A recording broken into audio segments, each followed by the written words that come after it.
Hi, we family. Okay, we are here back again on episode 5 with none other than our teacher, our mentor or grand upline, Dato Sri Vijayeshwaran. Welcome, sir. First question. I've been with you for the longest time. All right, we can remember, and you've been mentoring me. One question I always want to ask you, and many of them out there, is how do you maintain this focus and passion? Because every time I see you, every year has passed by, the passion of yours goes higher, in fact. How do you do that, sir?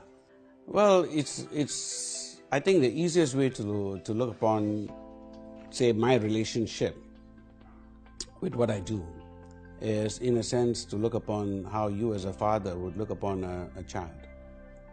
To me, to watch the growth and development of what we began all these years ago is in a way like watching a child grow up. Now, let me ask you, very simply, you're a father. It's impossible for your focus or your passion to go down when it comes to your children. 100%. Yeah. As they keep growing, as they get older, and you watch them make their mistakes and develop their own intellect and entity, and they become their own identity, right? In a sense, they have their own personality and what. It's fascinating. It just, draws you in, and you say, wow, this is something that, came from me, right? So in a way, it's exactly the same thing. Watching this entire entity that we have built together, this family that we have built together, watch them take shape and grow, and watching all the various individuals and personalities grow, because we have all grown. You have grown. You're not the same person that we met all those years ago. And a lot of your growth is attributed to this, what we began together. So despite our challenges and despite, all our trials and tribulations that we have been, going through and overcome together, they have just made us stronger. They made our bonds better. They have made us into better human beings. They have made us deeper, in a sense. We care for each other more. We have built bonds of friendship and family, and it has grown into this huge organization that spans the globe. So in a way, the focus comes every time, because it's like a child looking upon its parent, or a parent looking upon his child. The focus or passion never reduces, Very simple to understand as a father. I mean, for anyone. The next question is this entrepreneurship. See, I became a networker purely because I want to go into the era of into entrepreneurship. But a lot of people are saying that networking and entrepreneurship is not being entrepreneur. How do you define that, Dato Sri? To me, it is synonymous. Because, you see, my first interaction with networking per se was when I was still in university and I was studying economics. So in my training per se as an economist, there were a lot of questions in my mind as to how the concept of networking, whether or not it was real. And as I got into it, I began to realize that it is the true essence of entrepreneurship. You see, if you go back historically into mankind, so to speak, it is entrepreneurship that developed the planet. You see, if you take a look at, say, the various inventions, like gunpowder and the locomotive and the aeroplane and so on and so forth, the inventors themselves are not the people who made the money or who made the impact across the planet. It's the traders, the merchants. They took it to the next level. If you take a look at history and the development of empires and development of nations across the world, the Great Silk Route, for instance, that China has now started all over again, is the reason why China grew to be one of the most powerful countries in the world. The same thing, India grew to be one of the most powerful merchants, trading nations in the world because of its trade. The UK, the British Commonwealth, the British Empire grew because of trade. Now, all this trading happened because of entrepreneurs. People decided to be entrepreneurs, whether they were the Portuguese or the Dutch, and they drew and built these countries into great trading nations. So the world depends upon entrepreneurs. There are two kinds of people in this world.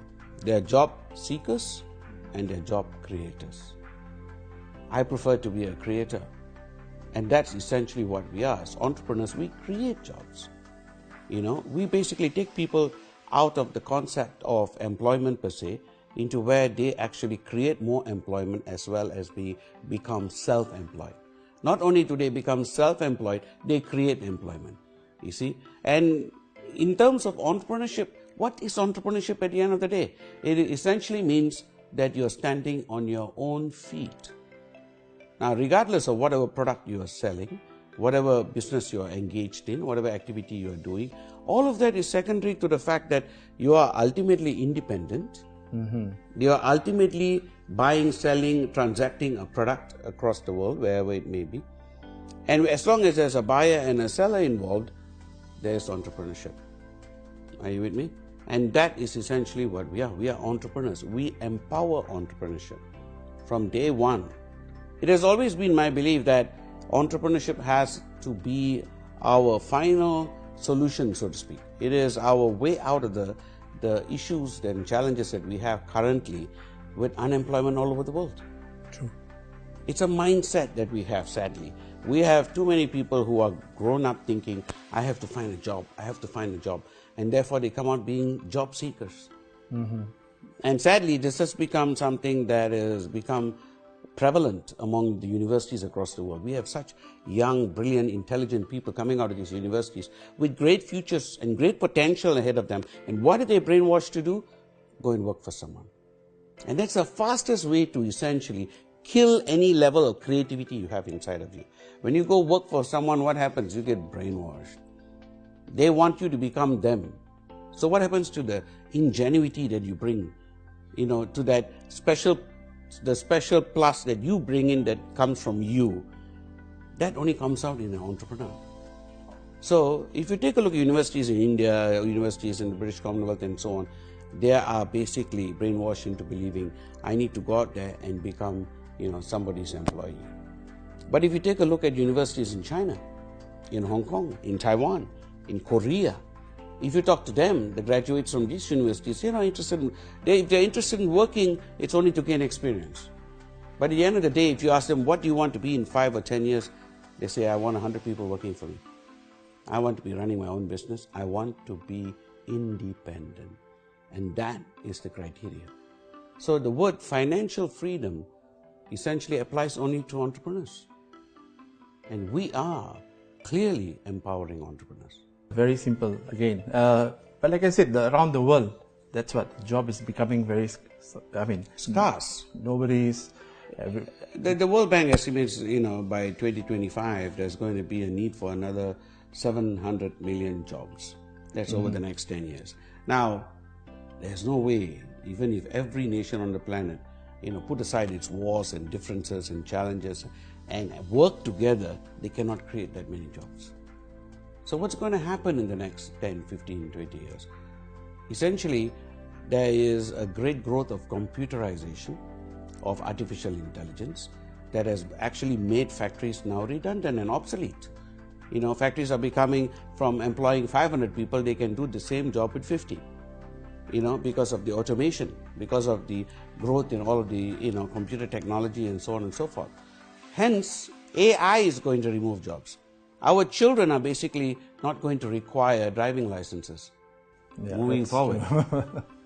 So, this is the future, and that's what's going to be. Hence, we have to create entrepreneurs. Entrepreneurs go out there and create new jobs. You see, let's take for instance Uber. Yeah, okay. Uber's opened up a whole new line of vocations. There are children today growing up saying, I want to be an Uber driver. Yeah. When we grew up, it was doctor, lawyer, engineer. But today, children grow up saying, I want to be an Uber driver. You get my point? Yeah. And that was created simply because somebody came up with the concept. Facebook employs people across the planet. Google, Yahoo, etc. These are all built upon entrepreneurship. Hence, moving forward, it is entrepreneurs that we need to create. And what we are doing is reversing the trend of brainwashing that's happened over the centuries, to our people as well as across the world. As a network marketing company, we introduce to them entrepreneurship that basically says to them, reverses their thinking and says, hey, yes, you can go out there, stand on your feet and build. Now, even if they never do or never complete the exercise with us, they come into their first brush with entrepreneurship with us. And that opens up their minds. And that's the power, that's the impact that you see every week on. So Dato Sri, you talk about entrepreneurship. That means me becoming independent. So I remember when you started this company and you went with the philosophy of rhythm, RYTHM, raising yourself. So this is in line with it. Then I'm able to help the next person. So how would you say that's how you thought about it from the beginning? Absolutely. Rhythm is something that is interwoven into everything that we do. Rhythm is broken up, as I always say, rhythm is broken up into two parts. The first step is raise yourself, and that's what QNet is all about. Essentially, it is about entrepreneurship, it's about standing on your own feet, it's about independence, it's about financial freedom. That is raising yourself. So find the skill set that you have, bring it out, build upon it, and create a better you. Because ultimately, when we started out, essentially the story of rhythm comes from the fact that Gandhi, in his ashram in South Africa, had a lot of volunteers come to him.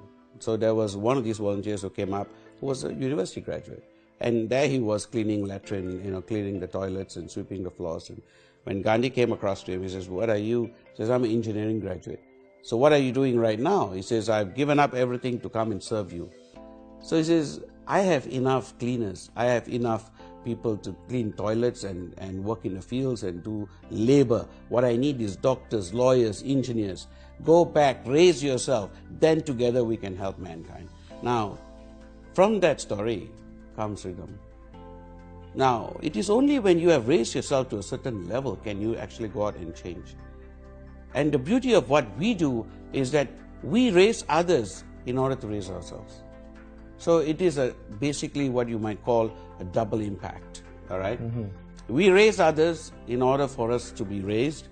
And when we get to a point that we are truly financially free, then we focus on actually helping mankind as a whole. Because there has to be something beyond, just concept of making money. There's nothing wrong with money. Money is a great tool and we need it to achieve a lot of things. However, the legacy that we leave behind, the person that we are, and the impact that we leave in this world, the contribution to mankind, that is ultimately our true legacy. So rhythm is something that we take very seriously, both as a company and also, within the network. It's something that we don't just propagate, we need to live it. Thank you, Dato Sri. I mean, that's the reason actually, the first reason I joined this industry when I came to understand rhythm. There you go, guys. So we are on the right path, being networkers, and that's the journey. So thank you, Dato Sri, again coming here, helping us out, and giving your word of wisdom. And you guys, you saw the passion and the focus. Thank you, Upline.